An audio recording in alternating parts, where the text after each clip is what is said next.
Bien-aimés, j'aimerais parler avec vous, vous partager. Ça fait quelques mois que j'ai ça dans le cœur, que j'ai préparé il y a des mois. Et je cherchais un petit peu le moment pour le transmettre. Et puis finalement, ça m'a paru bien de le faire avec vous. Parler de la guérison.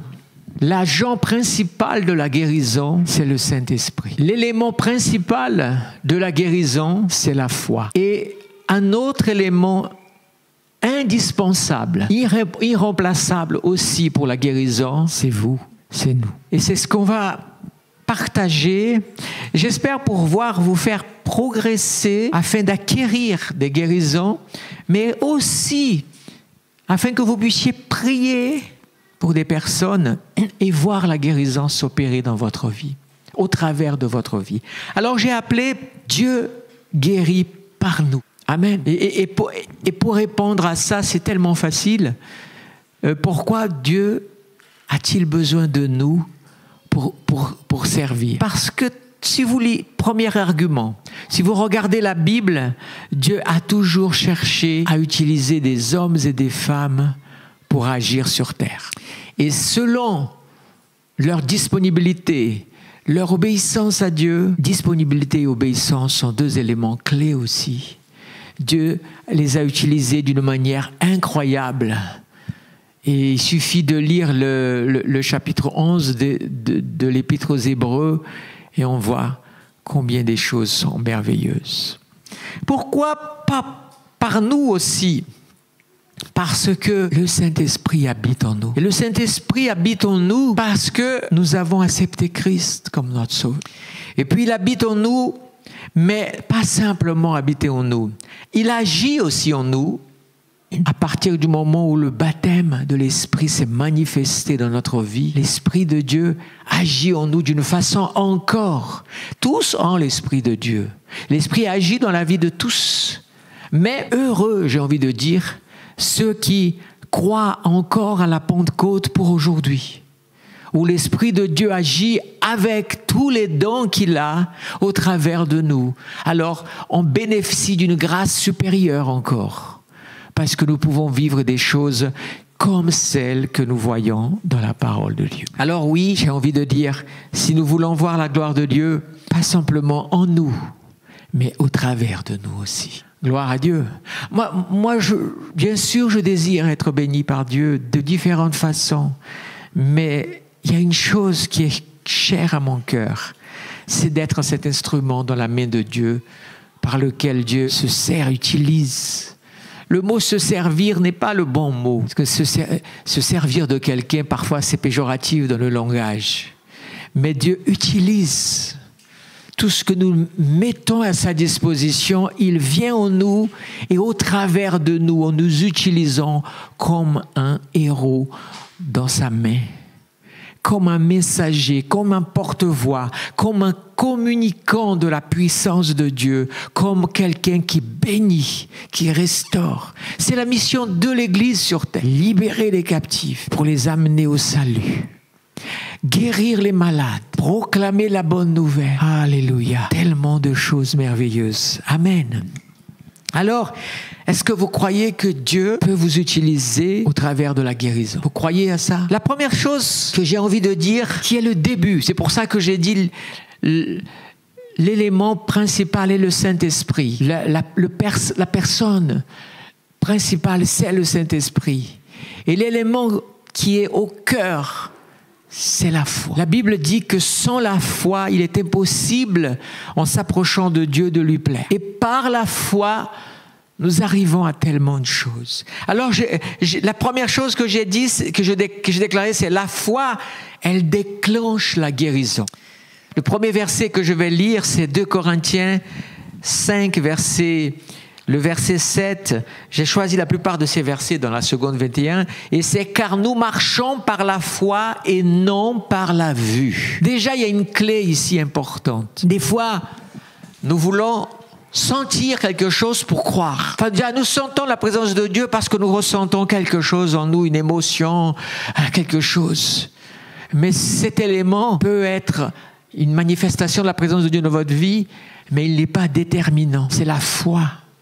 Quand la Bible dit « 2 ou 3 réunis au mon nom, je suis au milieu d'eux », que ces 2 ou 3 soient en train de parler en langue, ou dans une prière silencieuse et calme, ou lisant la Bible ensemble, Dieu est là au milieu d'eux, sans qu'il y ait forcément une émotion, une explosion de quelque chose de particulier.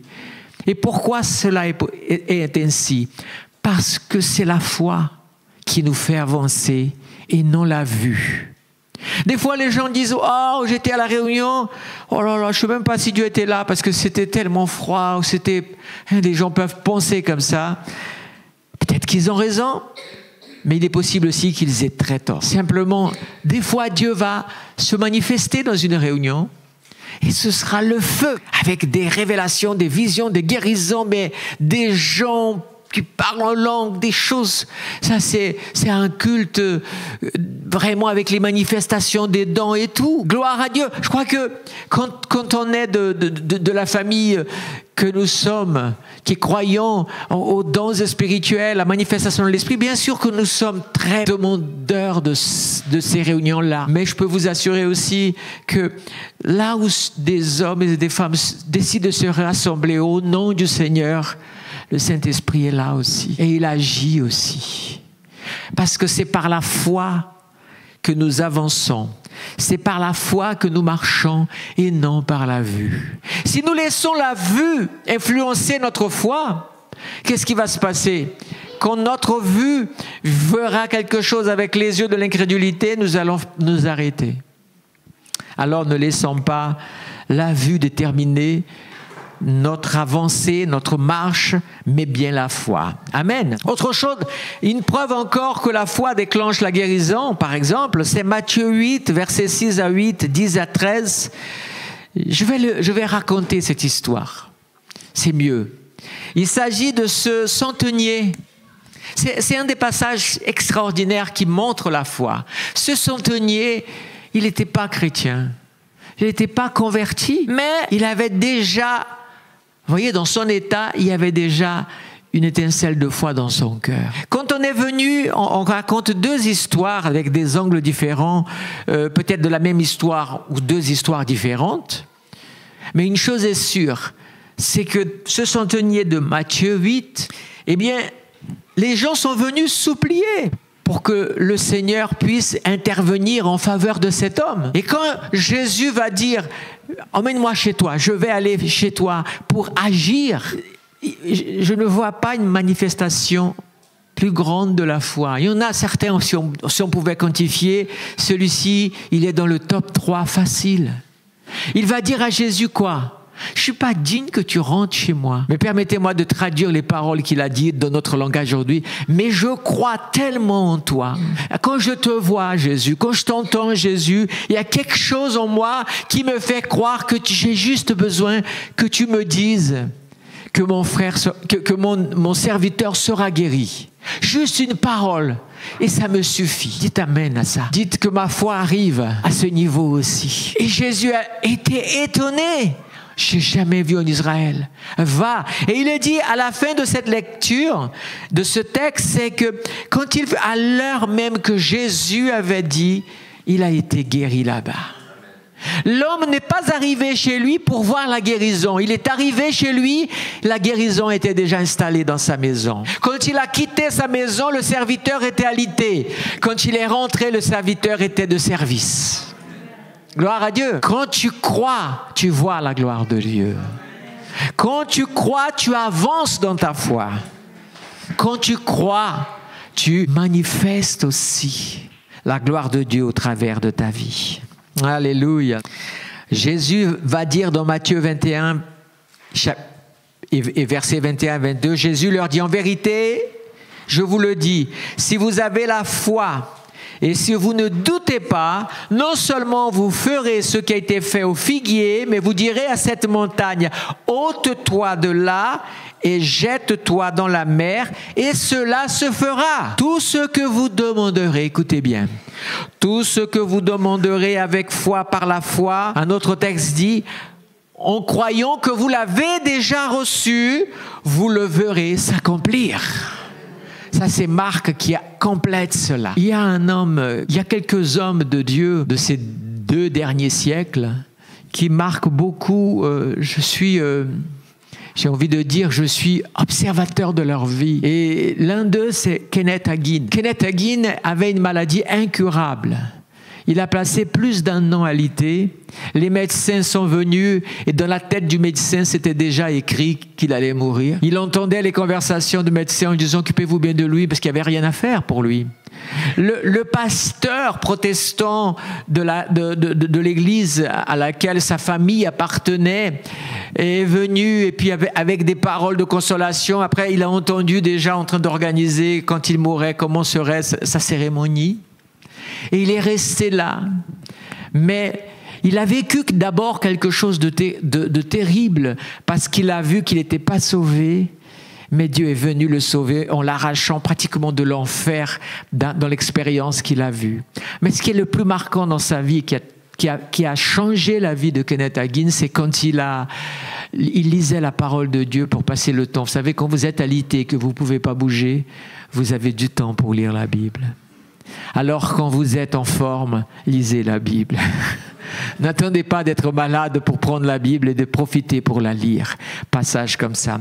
Et il va lire ce passage de Marc où il est dit dans ces mots-là que si tu crois tout ce que tu demandes, en croyant que tu l'as déjà reçu, pas en espérant que tu vas recevoir.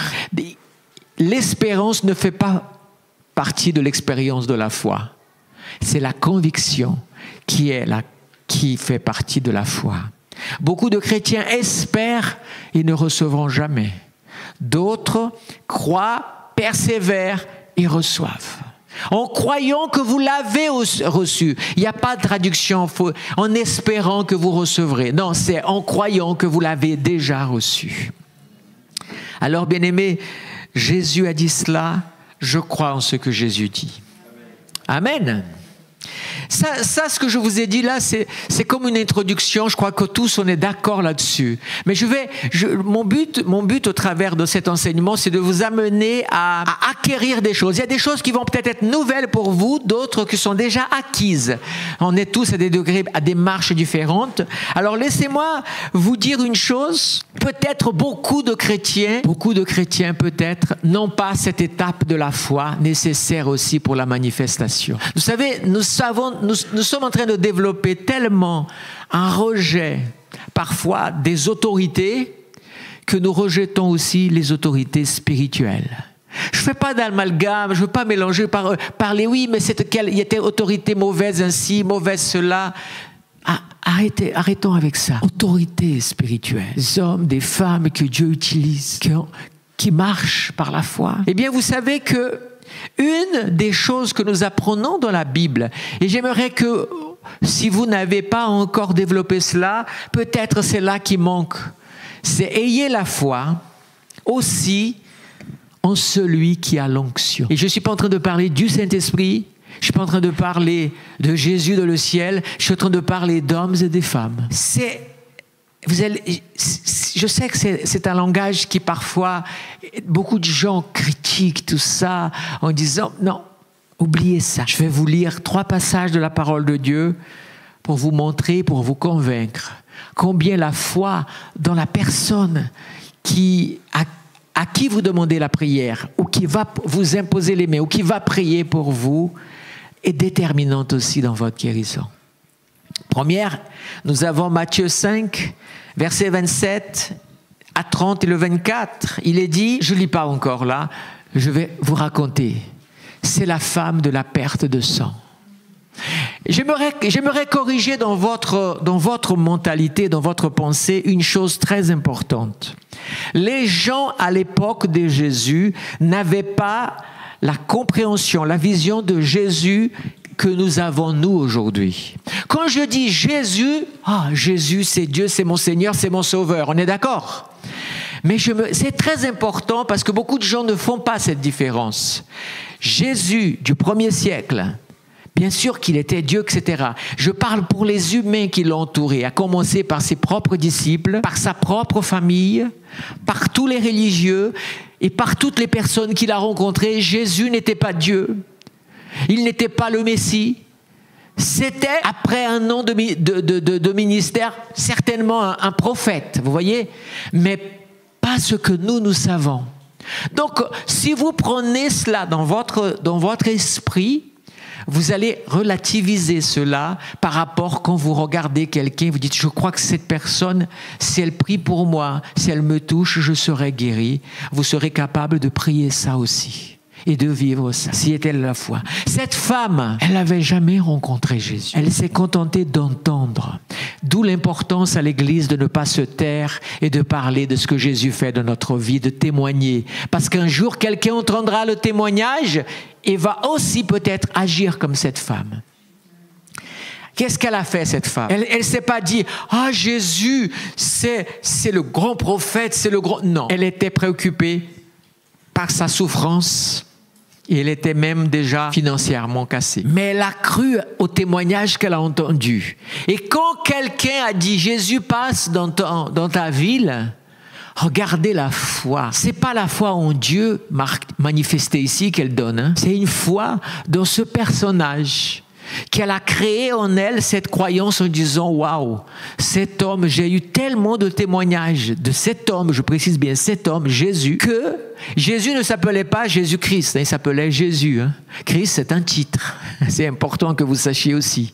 Donc, je crois de ce Jésus que si je touche seulement ses vêtements, je serai guéri. Dites avec moi, waouh, quelle foi. Elle a cru en cet homme-là. Et quand elle a touché, vous savez ce qui s'est passé? Elle n'a pas été déçue. Elle a ressenti sa guérison immédiatement. C'est ça qui est merveilleux. Jésus ne l'a pas touché. C'est elle qui a touché et elle n'a même pas touché le corps de Jésus. Elle a touché ses vêtements. Je vais vous dire un secret spirituel. Le vêtement que nous avons, si beaucoup de gens me jetteraient la pierre. Le vêtement que nous avons, il peut porter l'onction qui est en nous. Parce qu'il est habillé en nous. Et c'est prouvé ça dans la Bible de différentes façons, que le linge, le vêtement, l'onction de celui qui l'a porté, c'est comme, je vous donne un exemple tout bête, le parfum, n'est-ce pas?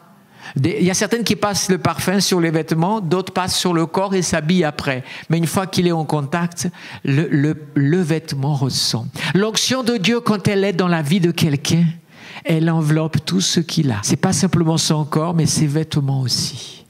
Et donc elle va toucher le vêtement de Jésus, mais l'onction qui est en Jésus a traversé ce vêtement, il l'a touché, il l'a guéri. Pas la peine d'aller plus loin, vous connaissez. Acte 5, la multitude d'hommes et de femmes qui croyaient au Seigneur, qu'est-ce qui s'est passé? Eh bien, elles ont entendu parler de qui?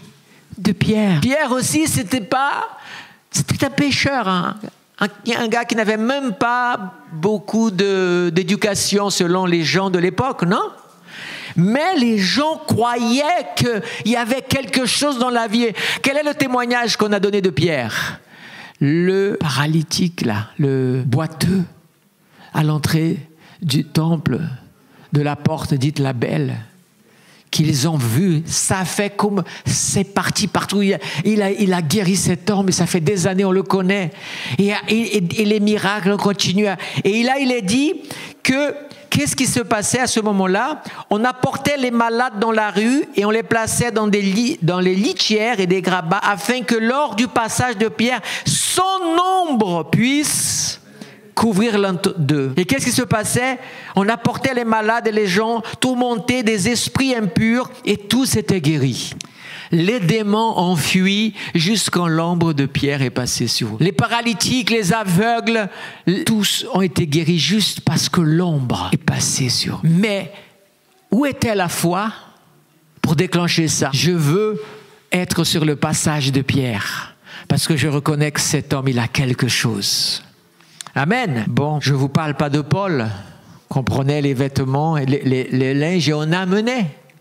C'est incroyable. Il est dit dans Matthieu 9, 27 à 30, quand Jésus partit de là, il est suivi par deux aveugles 2 aveugles vont passer, j'ai déjà prêché sur ça, et ils sont là. Jésus leur dit, croyez-vous que je puisse faire cela? Jésus a insisté, est-ce que vous croyez que moi, je peux vous guérir? Et ils vont dire, oui, on croit. Alors qu'il soit fait selon... Jésus n'a pas dit qu'il soit fait selon mon pouvoir, il a dit qu'il soit fait selon votre foi. Vous avez la foi en moi, Jésus. Alors, vous ne devez pas avoir la foi en Douglas, l'homme, avec ses faiblesses et ses erreurs, mais la foi peut-être en Douglas, parce que vous voyez Jésus dans la vie de Douglas.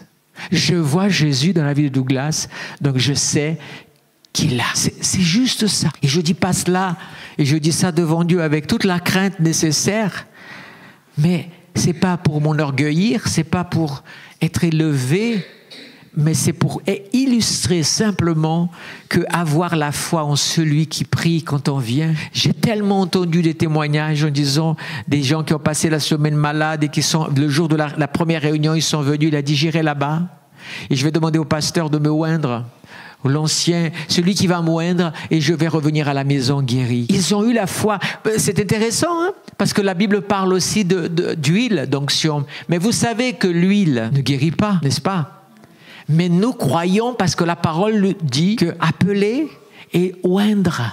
Et comme c'est une huile qui a été consacrée pour le service, mais celui qui guérit, ce n'est pas l'huile, mais bien sûr l'Esprit de Dieu. Cette huile représente l'onction, l'huile que représente le Saint-Esprit. Amen. Mais nous croyons, nous recevons l'onction et nous sommes guéris. Amen. Oh, alléluia. Autre chose encore que nous avons, 3e point où nous avons besoin de grandir pour la guérison, c'est l'onction, elle est aussi dans la parole de Dieu. Amen. Regardez ce passage de Jean 6, 63. C'est l'esprit qui fait vivre l'homme, c'est l'esprit qui fait vivre. L'homme n'arrive à rien. Les paroles que je vous dis sont esprit et vie. C'est-à-dire les paroles que vous entendez de la bouche d'un homme, d'une femme qui a l'onction de Dieu. De la parole de Dieu, quand elle est prêchée, il y a une onction qui vient aussi. Le psaume 107, versets 18 à 20, regardez ce qu'il est dit. Ils avaient en horreur toute nourriture et touchaient aux portes de la mort dans leur détresse. Ils ont crié à l'Éternel et il les a délivrés de leur angoisse. Guérison de quoi? De certaines phobies, de certaines maladies de l'âme aussi. Les angoisses. De quelle manière ils ont été guéris? Il a envoyé sa parole, il les a guéris et les a fait échapper à la mort. Parce que la parole a été envoyée. Mais comment la parole a été envoyée? Parce qu'un porteur de la parole leur a prêché, leur a parlé. Un coup c'était Moïse, un coup c'était Josué, un coup c'était Élie, un coup c'était Élisée, Ésaïe, Jérémie, Pierre, Paul, Jean, Jacques. Aujourd'hui, vous, moi, portons la parole d'espérance, la parole de vie, où il y a l'Esprit de Dieu. Quand vous parlez du Seigneur, ne parlons pas simplement du Seigneur par habitude, par connaissance, mais parlons avec conviction que la parole qui sort de notre bouche, elle touche les cœurs. Alléluia. Vous croyez que la parole touche les cœurs? Moi, je crois. Alléluia. Luc 5, 17 dit qu'un jour, Jésus enseignait. Des pharisiens et des professeurs de la loi venus de tous les villages de la Galilée, de la Judée et de Jérusalem étaient assis. Et là, il est dit, et la puissance du Seigneur se manifestait par des guérisons. Vous savez ce qui se passait? Pendant que Jésus prêchait, les guérisons avaient lieu. Les gens étaient en train d'écouter la parole et les guérisons avaient lieu. Selon votre foi, vous n'avez même pas besoin d'attendre la fin de la prédication que vous pouvez déjà ressentir votre guérison. Et vous pouvez dire comme ça, waouh, je suis arrivé à l'église, j'étais malade, j'étais handicapé, j'avais ce problème, j'étais angoissé, mais je suis venu tellement concentré dans la parole que quand la parole a été prêchée, quelque chose s'est passé en moi et je voulais juste donner ce témoignage à la fin de la réunion que j'ai même pas eu besoin de venir à la prière, j'étais déjà guéri, j'ai senti la visitation de la parole. Et j'ouvre une parenthèse ici. Est-ce que vous comprenez pourquoi on se bat pour qu'on soit attentif quand il y a la prédication, quand il y a la louange? Parce que Dieu agit. Et quand je dis, et ce n'est pas pour accabler personne, Dieu m'est témoin, mais quand le diable utilise des moyens pour enlever votre attention du culte de la réunion, il vous vole peut-être votre foi de vivre quelque chose. Une parole dans la prédication est suffisant parfois. Des fois, vous êtes là, vous écoutez une parole et vous dites « Waouh !» Et vous dites « Seigneur, je crois en cette parole et je la prends pour moi. » Amen. Gloire à l'Éternel. Puisqu'on parle de parole, je vais aller sur le quatrième, je crois, non? C'est le quatrième? Le quatrième, puisqu'on parle de parole qui sort de ma bouche, laissez-moi vous dire maintenant, là où les chrétiens tombent le plus dans la foi, ils ne reçoivent pas. Voilà comment j'ai marqué cela. Tes paroles déterminent ta foi ou ton incrédulité. C'est pas simplement vous savez, vos oreilles, elles entendent quoi? La parole de la prédication, la parole des hommes, la parole de la prière. Et quand quelque chose vous touche, qu'est-ce qui se passe? Votre cœur se réjouit et manifeste la gloire de Dieu.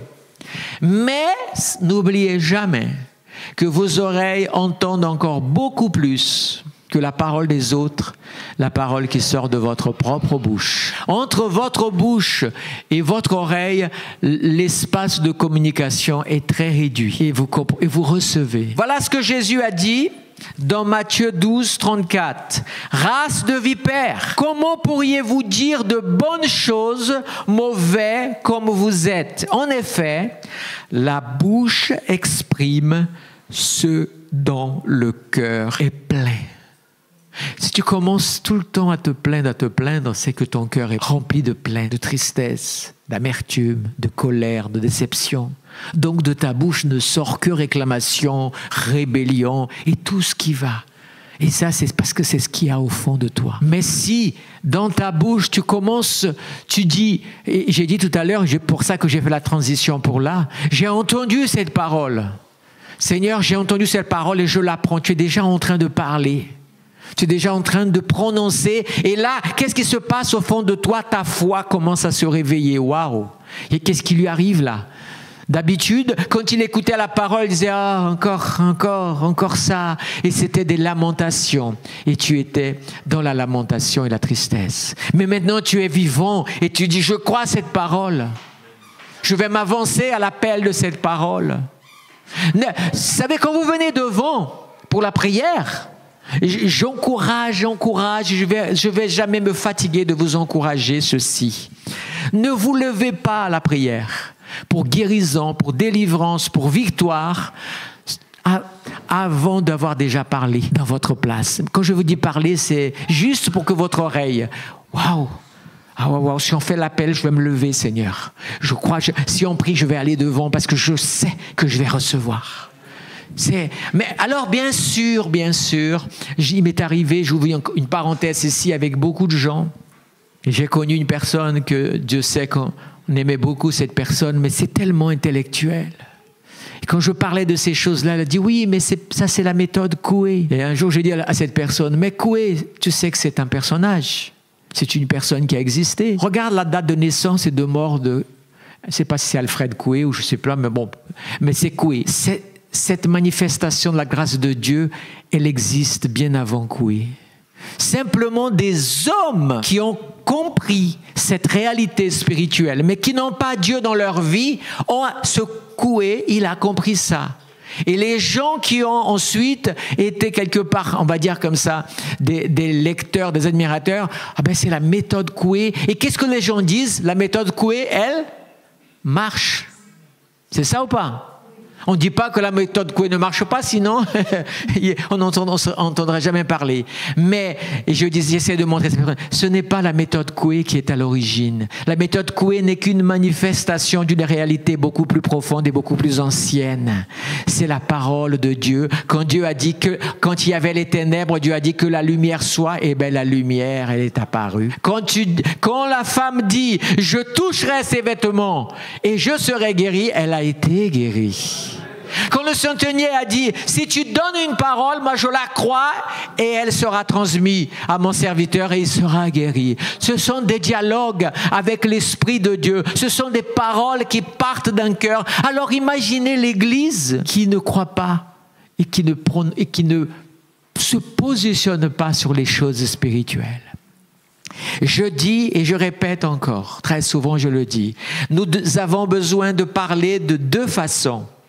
Une, nous avons besoin de parler pour Dieu et pour nous, parce que notre âme a besoin d'entendre des choses. La preuve de cela, on peut encore prendre un exemple. Si quelqu'un passe des heures à vous parler des éloges et des choses merveilleuses que vous êtes, vous vous sentez tellement bien. Si quelqu'un passe 1 heure à vous maudire, vous vous sentez tellement mal. Ça, c'est suffisant pour vous prouver que ce qui rentre par nos oreilles nous influence. Parce que, et ça, laissez-moi vous dire, le diable passe tous les jours des heures à vous dire des choses négatives sur vous-même. Vous avez besoin de parler au diable, pas à lui en s'adressant à lui comme si vous étiez en train de discuter avec lui, mais à Dieu pour qu'il entende. Seigneur, ces pensées qui viennent, ces paroles, ces choses qui me mènent vers le bas, tout ce que tu sais discerner qui n'est pas de Dieu, Seigneur, je refuse de recevoir ces paroles dans ma vie. Il y a des chrétiens qui sont spécialistes de ces phrases, hein? Et parfois ils paraissent même comme des enfants enfantins, mais il y a une puissance dans la parole de Dieu. Et si tu as l'Esprit de Dieu, cette puissance est doublée. Alors arrête de te maudire. Arrête de te lamenter. Arrête de te diminuer. Arrête de ne pas croire que tu peux être guéri, que tu peux être restauré, que tu peux t'en sortir, que tu peux réaliser des choses grandioses. Positionne-toi. Parler, c'est un positionnement spirituel. Proverbe 6.2, si tu te trouves piégé par les paroles de ta bouche, si tu es prisonnier de tes propres paroles. Même déjà, vous voyez, on peut être prisonnier. Eh bien, qu'est-ce que tu fais? Libère-toi comme un oiseau se libère de sa cage. Bien-aimés, faisons attention à nos paroles. Nous avons Christ en nous. Nous sommes porteurs de choses. Je ne dis pas que nous ne souffrons pas, ne passons pas par des épreuves, mais nous ne sommes pas obligés d'ajouter à nos épreuves des malédictions sur nous-mêmes par nos propres paroles. Même si Satan demain se présente devant vous et vous dit en personne, toi, c'est fini pour toi, tu as fait ça, ça et ça, ça. Menteur, oui, tout à fait. Menteur. Parce que mon Dieu, lui, il dit ça, ça, ça. Si j'ai péché, je me repens. Je reviens et je prie le Seigneur et il me fait grâce. Pierre a dit, Seigneur, comment dois-je pardonner à celui qui m'a offensé? 7 fois 70 fois 7. Waouh! Oui. Si c'est valable pour un homme vers un homme, imaginez pour un homme envers Dieu. La grâce de Dieu se renouvelle chaque matin. La miséricorde de Dieu. Alléluia. Donc, n'oublie pas que tes paroles déterminent ta foi ou ton incrédulité. J'ai vu des gens que je commençais à prier pour leur guérison et même moi, à la fin de la prière, j'étais découragé. Je vous assure. Parce que tu voulais, mais là, tu voyais que rien. Combien de fois j'ai prié pour des gens et vous percevez que le Saint-Esprit ne touche pas la personne. C'est terrible de dire ça. On ne dit pas à la personne parce qu'on ne veut pas qu'elle aille encore plus au fond, mais vous partez déçu, triste. Waouh! Seigneur, bénis-la, touche-la, fais quelque chose dans son cœur. Mais cette personne est complètement hermétique. Elle est tellement là dans je ne sais même pas quel est le sentiment qui la traverse. Mais combien de fois vous êtes là et vous savez, j'ai appris avec le temps et maintenant, je n'insiste pas longtemps. J'arrête de suite parce que sinon, je suis en train d'insister sur quelque chose qui ne dépend pas de moi, mais dépend de la personne aussi. Je peux avoir l'onction, mais c'est celui qui vient à moi. Et lui ne croit même pas, est venu dans... Peut-être même quelqu'un, mais vas-y. Combien de personnes ont été poussées à y aller alors que même ne voulaient? Mais quand ils sont devant, une chose très importante, que je n'avais pas marqué ici, mais qui m'est venu à mon esprit. Je dois ouvrir cette parenthèse et dire une chose, parce que ça fait partie de la parole. Il y a beaucoup de gens qui ne sont pas guéris Parce qu'ils n'ont pas confessé encore leur péché. La confession, elle est puissante. N'oubliez pas, le mot confesser, c'est donner gloire à Dieu. Quand tu ne confesses pas ton péché, eh bien, Satan se sert de ça pour bloquer ta vie parce que c'est un droit qu'il a. Laissez-moi imaginer une scène avec vous. Je ne spiritualise pas cette scène. Imaginez la personne, ah, Seigneur, j'ai mal, guéris-moi s'il te plaît. Et le Seigneur vient avec les promesses, vient pour la toucher, mais Satan se présente et dit non.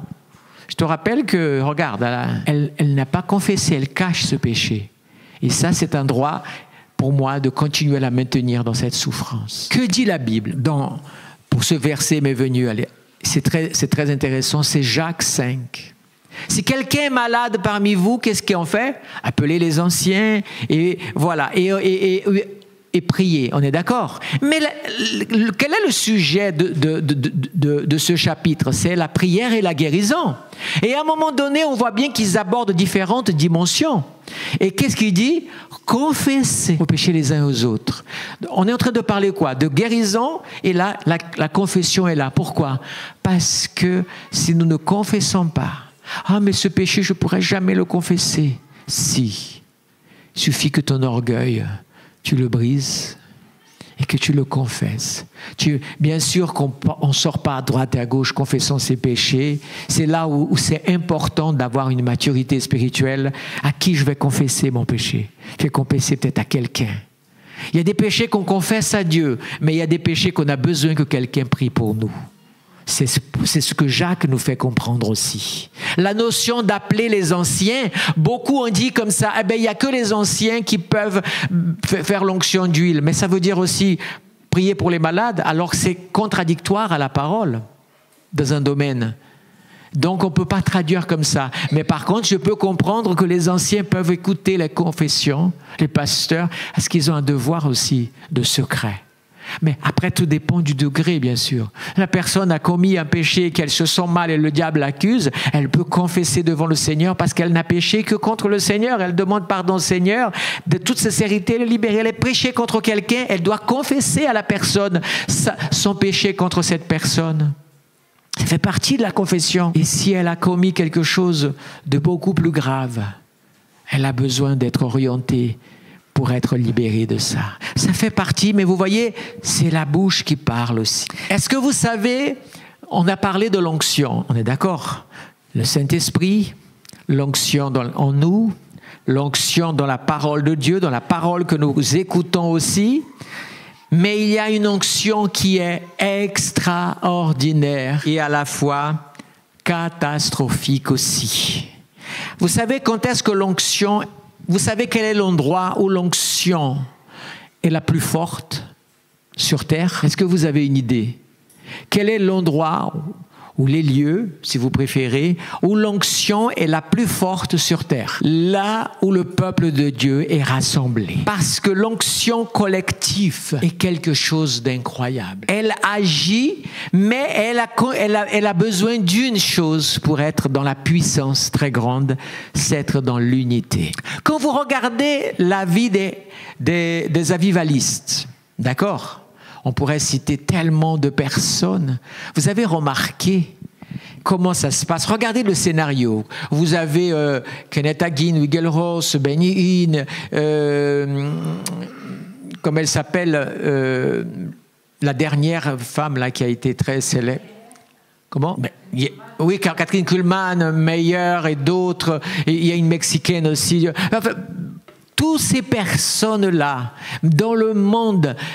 Où est-ce qu'il y avait le plus? C'était quand il y avait les campagnes, quand il y avait les rassemblements. Les États-Unis ont vécu un réveil des tentes. Parce que Billy Graham et beaucoup d'autres montaient des tentes. Et il y avait des miracles et des miracles. Les gens allaient. Mais regardez bien comment ça se passait. Les gens avaient entendu parler d'un tel. Et ils étaient dans la ville. Et ils avaient monté la tente. Les gens venaient. Ils allaient chercher le malade. Même des personnes non chrétiennes emmenaient des gens non chrétiens malades en disant, on a entendu, va là-bas. Il y a les médecins à l'époque qui amenaient des ambulances, les malades des hôpitaux pour venir dans ces événements. Et les ambulances partaient vides parce que les personnes étaient guéries. Parce qu'il y avait là celui qui a l'onction, l'Esprit de Dieu. Les serviteurs qui avaient l'onction et que Dieu avait et qui prêchaient la parole. Mais il y avait une foi collective et d'une unité. Ils n'étaient pas tous de la même église, mais ils étaient unis dans un seul but, voir la gloire de Dieu dans cette tente. Et la gloire de Dieu se manifestait avant la réunion, durant la réunion et après la réunion. Une personne est venue voir Catherine Kuhlman depuis le Canada. C'était une dame âgée, je vous dis, elle était malade, mais pas possible. On l'avait amenée dans le bus.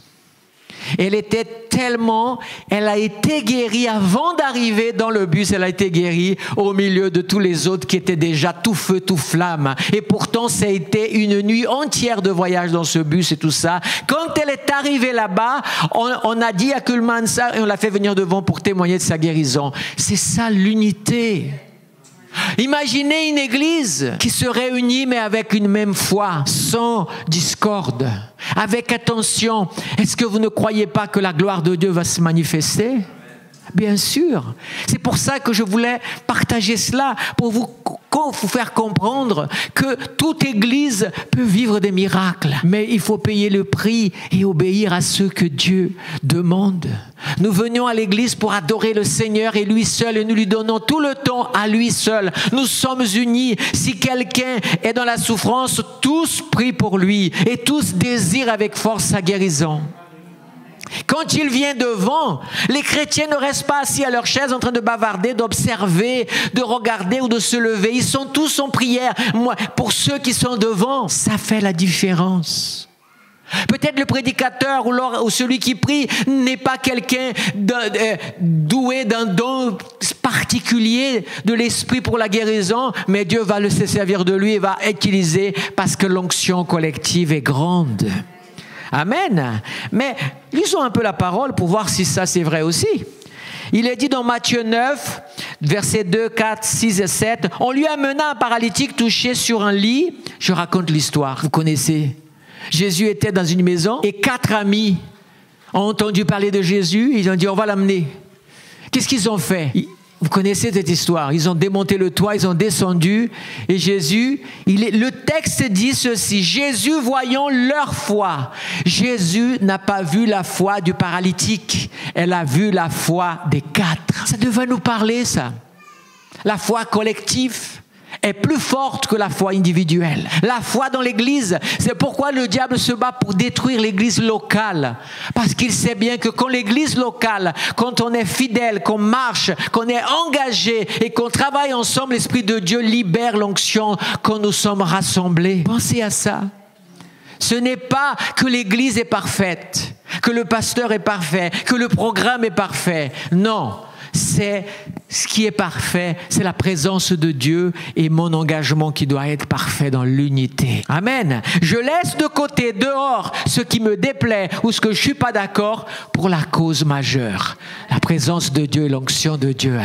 Alléluia. Vous savez, parce que on lui amena, dit Matthieu 7, on lui amena un sourd qui avait de la difficulté à parler et on le supplia de poser la main sur lui. Ça veut dire que des gens ont amené et ont supplié Jésus. Ils étaient tous unis. S'il te plaît, fais quelque chose pour lui. Et Jésus l'a guéri. Amen.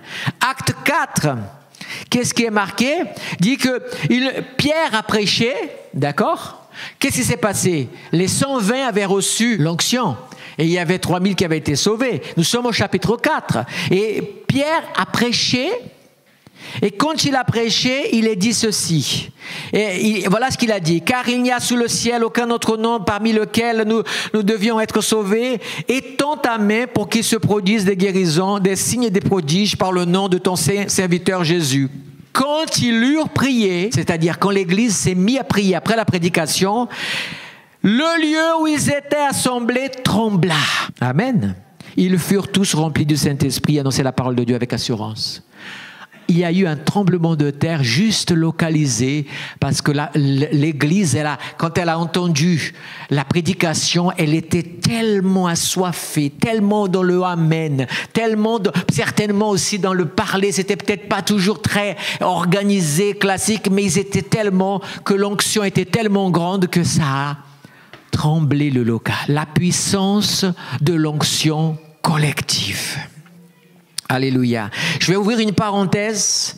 Le diable connaît l'onction collective. Et la plupart des gens que je vais dire quelque chose ici vont le découvrir. Il y a bien longtemps, il y a un dessin animé, il y en a beaucoup de dessins animés japonais, ils révèlent ça.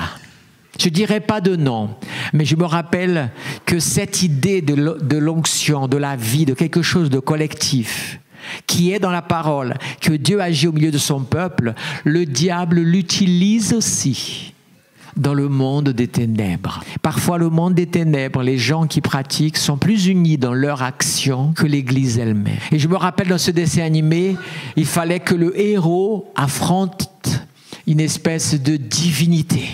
Tellement c'était puissant qu'il ne pouvait pas battre. Alors, qu'est-ce qu'il a fait? Il a invoqué la puissance de tous les êtres humains qui pouvaient lever la main pour lui communiquer cela, et il est devenu très puissant. Vous voyez, il n'y a rien de nouveau sous le soleil, Église.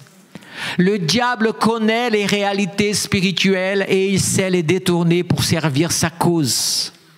Et l'Église vit parfois dans la division. Il se divise et se divise et se divise. Soit c'est des divisions théologiques, soit c'est des divisions de tradition, soit c'est des divisions de formes de culte. Il y a quelqu'un qui est venu un jour dans le culte, à la réunion, à la fin, cette personne cherchait une église. Et donc moi, quand quelqu'un fait le tour des églises, je ne fais jamais la danse du ventre. Je ne fais d'ailleurs jamais la danse du ventre. Mais vous comprenez l'image que je veux donner, c'est-à-dire pour qu'elle vienne. Non, j'écoute et je l'encourage effectivement. Mais la personne a commencé à me poser des questions. L'église, elle est comme ça, est-ce qu'elle fait ça, elle fait ça? Cette personne n'était pas préoccupée de se trouver une église où il y avait l'onction de Dieu, où elle s'était sentie bien, et pourtant elle s'était sentie bien. Mais elle voulait absolument une église selon le profil qui était celle de son éducation. Elle m'a dit, ah mais moi j'ai déjà fréquenté une église à tel endroit, ils étaient comme ça, comme ça, comme ça. Moi, je veux pas être désagréable, je n'ai rien dit, j'ai souri, ok, que Dieu vous bénisse, continuez votre recherche, mais j'avais envie de lui dire, ma sœur, si vous venez ici, je ne vais pas changer le fonctionnement de notre église pour vous faire plaisir, pour être à l'image. Si un pasteur doit faire ça, alors il vaut mieux qu'il abandonne et qu'il aille faire autre chose, parce que chaque chrétien a une vision personnelle de ce qu'il désire. Mais nous laissons ça dehors pour nous unir et faire ce que Christ attend de nous. Amen. C'est l'union qui fait la force. Dira les Suisses, je crois que c'est les Suisses qui disaient ça, et c'est repris par les mousquetaires Alexandre Dumas, le mousquetaire. Alexandre Dumas, 1 pour tous et tous pour un, c'est ça? Vous voyez, l'union fait la force. L'Église, quand nous sommes unis, nous prions ensemble, nous jeûnons ensemble, nous évangélisons ensemble, nous aimons ensemble, la puissance de Dieu est plus grande parmi nous. Alléluia. Oh, alléluia. Un dernier passage, c'est Hébreux. Allez, on va continuer. On a compris cela, n'est-ce pas? J'aimerais vous expliquer une chose maintenant, dans la continuité de cette idée-là. Vous savez, l'idée de l'incrédulité. Bien-aimés, l'incrédulité, elle bloque les miracles. Vous savez, je viens de parler de cette unité, là, de cette union, mais il suffit qu'une personne dans la salle soit dans un état tellement contraire à la réunion qu'elle peut être un frein. Je considère que le plus grand frein des églises locales, c'est le non-vrai engagement des chrétiens dans leur assemblée locale.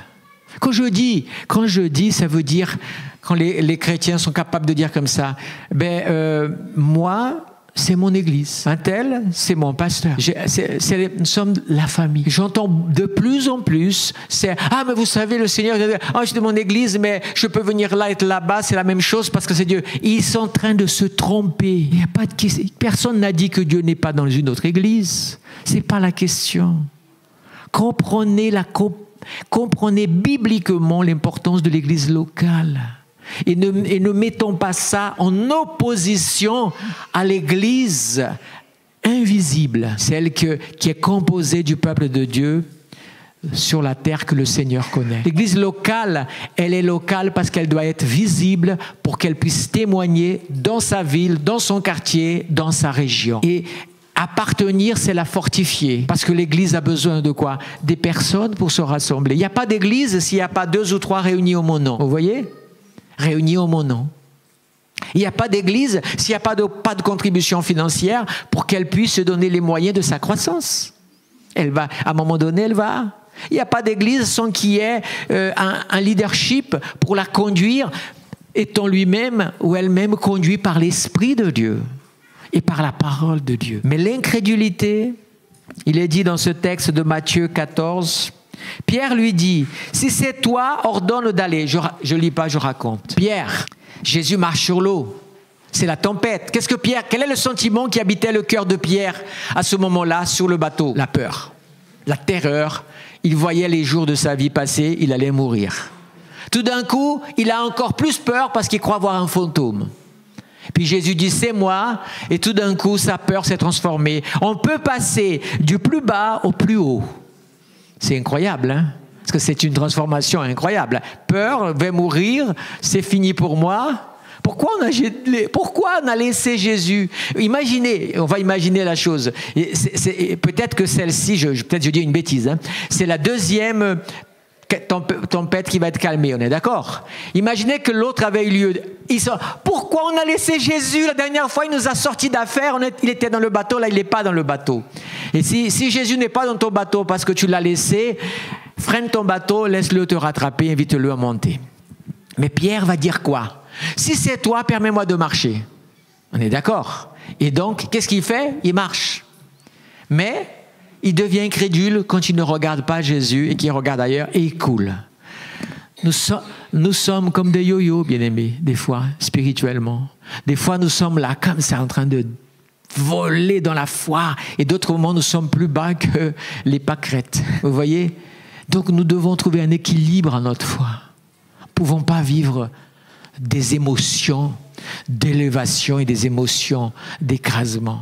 Attention, parce que là, il marchait, donc il vivait le surnaturel, mais l'incrédulité l'a fait couler. Vous êtes d'accord? Et Jésus va lui dire, oh là là, Jésus, c'est moi qui ai dit comme ça, mais Jésus, homme de peu de foi, pourquoi as-tu douté? Le peu de foi, c'est ce qui lui restait au moment du doute. Amen. Un autre texte, c'est celui de Marc 9. On lit ça avec ça. Jésus descend de la montagne après la transfiguration et puis il y a un problème qui arrive, c'est le père du garçon qui est possédé se jette dans l'eau, se jette dans le feu. Les disciples ont prié, posé les mains, il n'y a rien à faire. Alors le père vient et dit à Jésus, si tu peux. Et cette expression, Jésus n'est pas d'accord. Il a dit, si tu peux. Quand tu commences par le tu peux, c'est que tu n'as pas la foi. Alors, cet homme va faire, il nous donne la recette. Oh mon Dieu, Seigneur, viens au secours de mon incrédulité. Viens au secours de ma foi.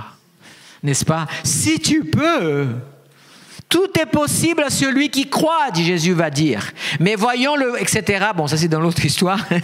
Et je crois, Seigneur, viens au secours de mon incrédulité. C'est quand même incroyable. Ton incrédulité te vole ta foi. Donc, sois vainqueur de ton incrédulité par la foi. Gloire à Dieu. Il y a encore un texte, c'est, celui-là je raconte aussi. Après la guérison de la femme de la perte du sang, Jésus était sur le chemin pour aller à la route du chef de la synagogue, Jairus. Et quand il arrive, on a déjà dit à Jésus qu'elle est morte. Quand elle arrive, les gens sont en train déjà de faire ce qui se fait beaucoup chez les gens d'Orient, c'est pleurer le mort et commencer la partie déjà funéraire de la cérémonie. Et Jésus va sortir la phrase qui est totalement dehors du contexte du moment, c'est « elle dort ». Et ces gens, tout religieux qu'ils étaient, qu'est-ce qu'ils vont faire? Ils vont se moquer, ils vont rire. Il est fou, lui. Et vous savez, à ce moment-là, Jésus prend une décision très importante.